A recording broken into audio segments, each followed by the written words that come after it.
Hello, this is Georgina Rose, part-time esoteric content creator and part-time Scarlet Woman, and welcome back to the Darling YouTube channel. On this channel, we discuss religion, mysticism, magic, and the occult. And in this video, as part of my Witchy history series, a series where I give historical insight into the life of famous and influential occultists, we'll be discussing Daddy Thelema himself, Aleister Crowley.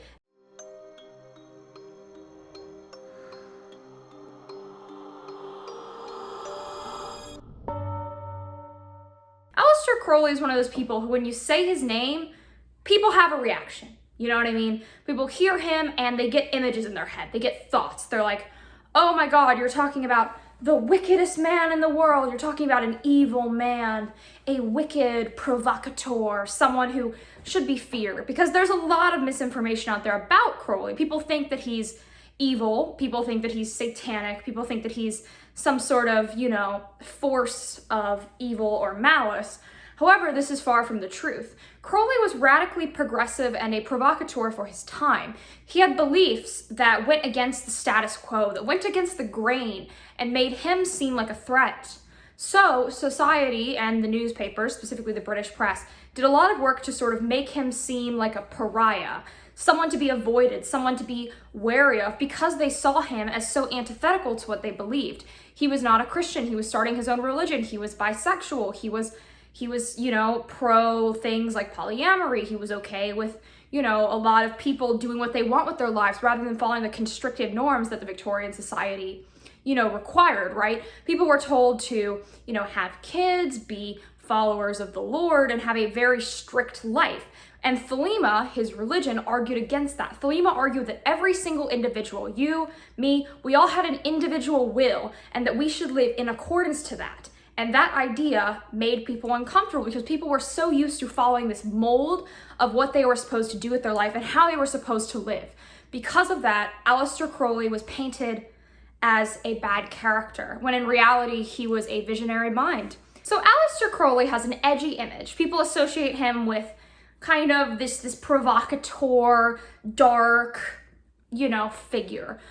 So let's begin with why he seemed so intense. So growing up, he grew up in a highly Christian family. He was part of a Plymouth Brethren community, and his parents, they were well off. He was a pretty well off person, but they had very strict Christian beliefs. Aleister Crowley, when he was a child, would obsessively read the Bible, which is a through line you see with a lot of thelemites actually.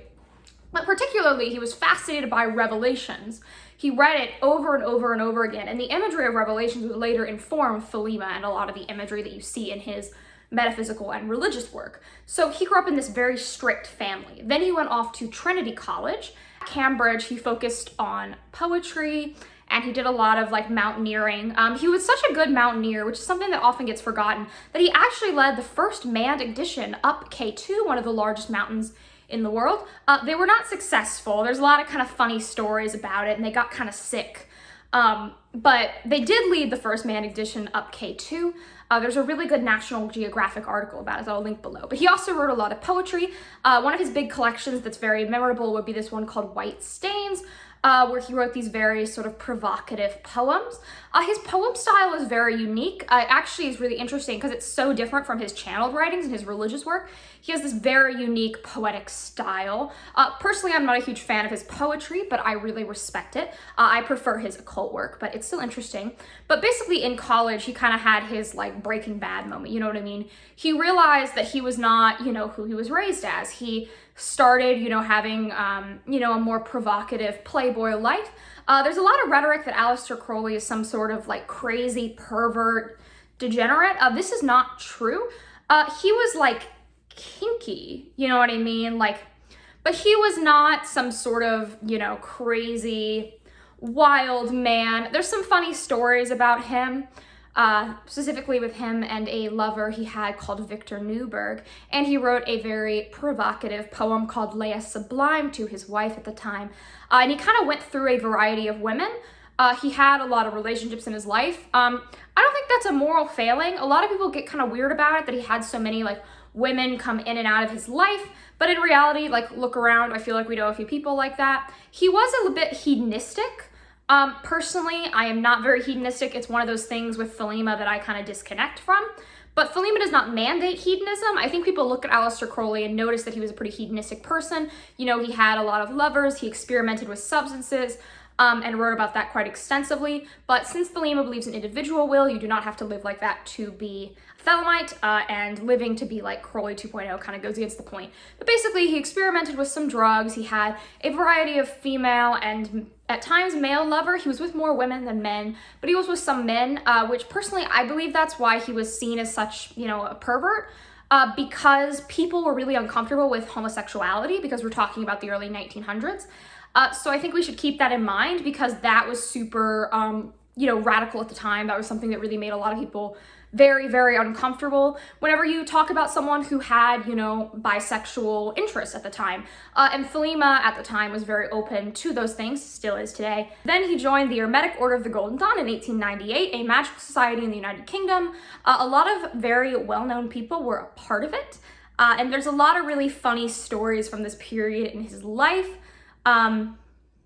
And it's a really cool time period. But basically, the Hermetic Order of the Golden Dawn trained him in magic for the first time. So as I mentioned before, he would obsessively read revelations and had a sort of fascination with the occult. But this really came to fruition when he joined the HODD. I have a whole video on what the Golden Dawn's actual occult teachings is. I will link that below. It's also on my channel. Check that out. But basically, he was trained in Hermetic magic, Kabbalah, Gnosticism, and as well, he joined the Masonic Order and got involved with Scottish Rite Freemasonry around this time. He was really interested in learning as much occult material as possible. He joined a lot of orders. When he was in these orders, he degree climbed really fast. He got to very high rankings, he gained a lot of status, and particularly when he was in the Hermetic Order of the Golden Dawn, there was actually quite a bit of drama around him. Him and another member named Samuel McGregor Mathers, who, while they worked on some books together that you can find, there was a bit of a rivalry between the two of them. Mathers saw Crowley as kind of like a little too edgy for the group, and he was specifically critical of Crowley's work with goetic magic, which I actually also have a video on, and him working with sort of darker forces than what Mathers was currently comfortable with. So they actually ended up having a curse battle. They tried to like send spirits on each other and essentially had the old school style of a witch talk, TikTok hex war.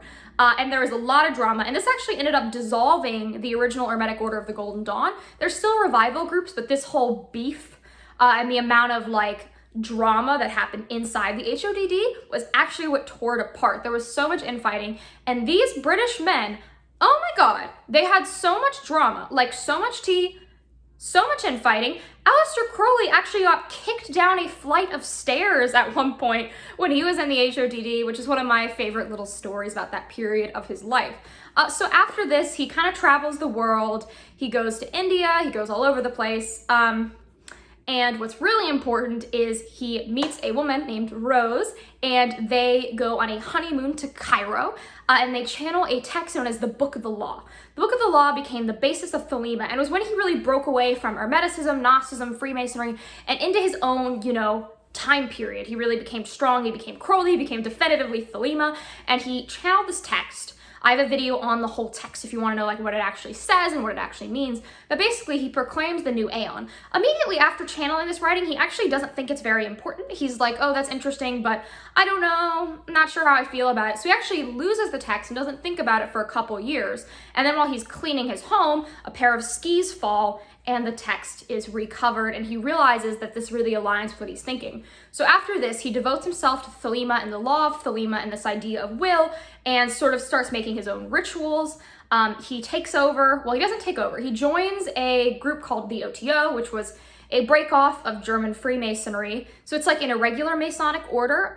They were actually doing cool occult things prior to Crowley that I actually didn't know about until pretty recently. So the O.T.O was actually quite different from regular Masonry, even from the get-go. But basically, he becomes the head of like the British, you know, version of the O.T.O, and then rewrites everything to align with the law of thelema, and from then on forward, it becomes like a thelemic organization. As well, he starts a group called the AA, which is a teaching magical order that published all their information through a thing called the Equinox, which was a journal he published. So in the Equinox, there would be all the rituals, all the teachings, all the lectures, and by reading through the Equinox, which anyone could do who could get a copy of it, I actually have a copy of a couple of volumes, you could learn these teachings yourself. Aleister Crowley wrote a prolific amount of writing. Yes, he wrote poetry and he wrote 2 novels, Diary of a Drug Fiend and Moonchild, but he wrote an impeccable amount of occult writing, and he started his own sort of printing press to produce all of this. So if you read through his writings, you'll constantly see him referencing his own work because, you know, he was trying to keep his press in order. As well, he was a bit of a trust fund kid and kind of had a good socioeconomic status throughout his whole life. Some people argue that Crowley is less impressive because he was a trust fund kid. I think his work is impressive even though he was well off. I don't think that discounts him from being, you know, a really important religious authority. As well, he bought a house on Loch Ness called Boleskine, and there were a lot of rituals done there, though eventually the house caught fire, and then it caught fire again, and now there is a foundation rebuilding it to make it like a thelemic destination.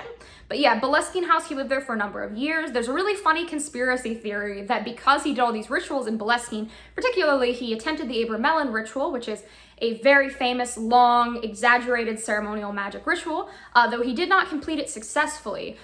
He would later write a ritual called Liber, which would be his sort of version of that would be able to connect you to the Holy Guardian Angel, a specific spirit that he thought was really important. The property, there was a lot of rituals done there, so there's a little bit of a myth, a legend, a conspiracy theory that because of the rituals he did at Boleskine House, the Loch Ness Monster appeared there. Obviously not true, but I think it's funny, so I wanted to throw it in here because it's my video. I can do what I want. But basically, yeah, he got this house. As well, he did another really important set of rituals where he serfed the Enochian Aethers. Enochian is a specific type of angelic magic that was originally created by a man named John Dee. He knew about it because he was a member of the Hermetic Order of the Golden Dawn. Back when the Golden Dawn was around, they really focused a lot on Enochian practice in their higher degrees. You didn't learn that early on, but it was a really integral part of the upper degrees, which Aleister Crowley did, you know, get into the upper degrees. So he used this Enochian magic to serf the Aethers, writing a prolific ritual text called Vision in the Voice that I've heard called the Talmud of Thelema, which I find really cute. So this text introduced more entities into the Thelemic canon than already existed and is a really important piece of writing to pay attention to. As he aged, he continued to write things. He continued to do important rituals. He did the rituals of Eleusis, which is a rewrite of the Greek Eleusinian mysteries. He did the Bartzabel working, which was a very specific working with a spirit of Mars that's very important. And as he aged, he kind of peaked like towards the middle of his life, right? He continued to do occult work and he continued to comment on esotericism and have these really important rituals into his upper years, but he was a little less successful later on. However, there is this myth that as he got old, he became a drug addict and ruined his whole life and, you know, fell apart. That's not true. As he got older, yes, he did use drugs a little bit more, and at times he did have an unhealthy relationship with it, but he did actually finish his life living in a boarding house in the UK, tutoring a kid with math. So he was not some sort of complete burnout who ruined his entire life. He still had, you know, a decent later life.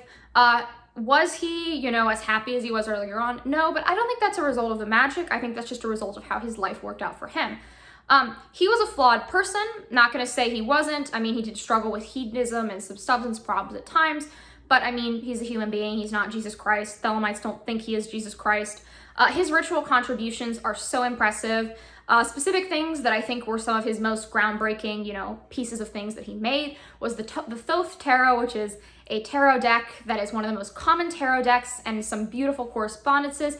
He did an amazing thing called Liber 777, which is a giant correspondence chart where he tried to correspond tons of mysticism systems from around the world together and make a like master text so you could understand all these in one that is still referenced by occultists today. I think the Vision in the Voice, and of course I think the Book of the Law were just incredible contributions. His book Liber ABA, which took so many years for him to completely finish, is like the master text of everything Thelemic you would need to start a practice. He came up with just so many amazing ritual techniques, and he syncretized so many systems together. There is no way to look at modern Western occultism and not see Crowley's influence. Of course, his life did impact how he saw things. In his personal life, he had some, you know, bad moments. He said some problematic things, but his contributions are just so critical. You cannot be a Western occultist without taking a little bit of inspiration from him. I mean, who doesn't say, this is my will, so mote it be at rituals? A lot of modern occultists do that, which this idea of will that goes into that saying is very Crowley-esque. As well, Aleister Crowley's work would inform traditions such as Wicca, as Gerald Gardner was involved, and chaos magic, as Austin Osman Spare and Aleister Crowley had correspondence, and A.O. Spare's ideas would lead to like proto-chaos magic and chaos magic later on. As well, Aleister Crowley's deviations from classical Western esotericism would, lay the groundworks for things like chaos magic and most modern magical practices. Whether you like him as a person or not, you think he's some sort of womanizer asshole, right? Or you think he's a prophet, you've got to acknowledge that he has so many brilliant ideas and so many brilliant works that changed occultism forever. I think a lot of the kind of fear around him and the hatred around him is mostly misinformed, because the British press had such a vested interest in sort of knocking him down a peg that I think we miss a lot of his brilliant ideas when we get caught up in all of that. I think truly he was a brilliant man. I think he was a complex person, because if you think about Crowley, we have so much records of his life. We have his journals, we have all he wrote. He wrote so much that we know so much about his life. I think if we knew that much about anyone's life, there's bound to be things that come up that are not ideal, because no person, no matter how ascended or enlightened you are, is perfect. We are flawed human beings, and so long as we are in our flesh prisons, we're going to be like that. So personally, I have a lot of respect for Crowley. Obviously, I could only cover so much. There are literally books on Aleister Crowley that are over 700 pages long just about his life. But I hope this gave a little bit of context and clarity on who he was and broke down some misconceptions. Thank you for watching. If you want to support me, I really suggest joining my Patreon. You get extra videos, ritual guides, and more. As well, I have a podcast, Occultism is a Side of Salt, that is on SoundCloud, Apple Podcasts, Spotify, YouTube, and Patreon. And you can find me under .darling on TikTok, Twitter, Twitch, I stream once a week, Patreon, Instagram, everywhere. I'm everywhere but Facebook. You can find me. So like, comment, subscribe, and ring the bell. And if you're subscribed for 93 days, you will meet your holy guardian angel.